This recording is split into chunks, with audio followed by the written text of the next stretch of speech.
Okay, this is my enhancement 4 submission video. As you can see here, as I've directed to the product's controller, it outputs the product management by default, where we get to choose our two actions, either to add a new category, add a new product. We'll first go to add a new category, where it allows me to enter a category.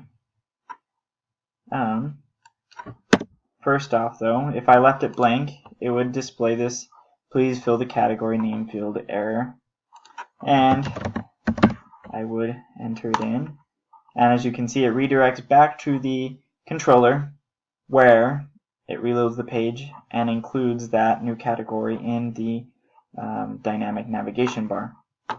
Next, we're going to go to the product page. You can see here that the category drop-down also has those dynamic categories that we also got for the navigation bar. So let's just use the new one I did. We're going to call nylon rope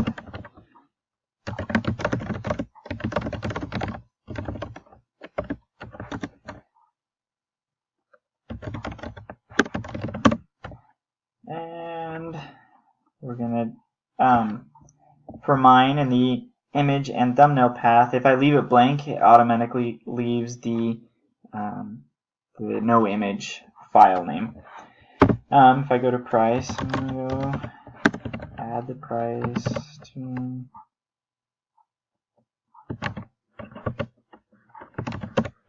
just random data.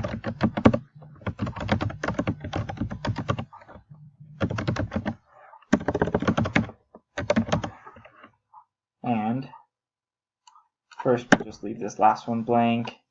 If I go like this, it would give me an error to reload the page, and then if I filled it in and added, it would then go back to the product management page. Lastly, we are going to validate the CSS and HTML for all these pages, and you can see that it was valid HTML or CSS and valid HTML. We go to the category page and validate HTML.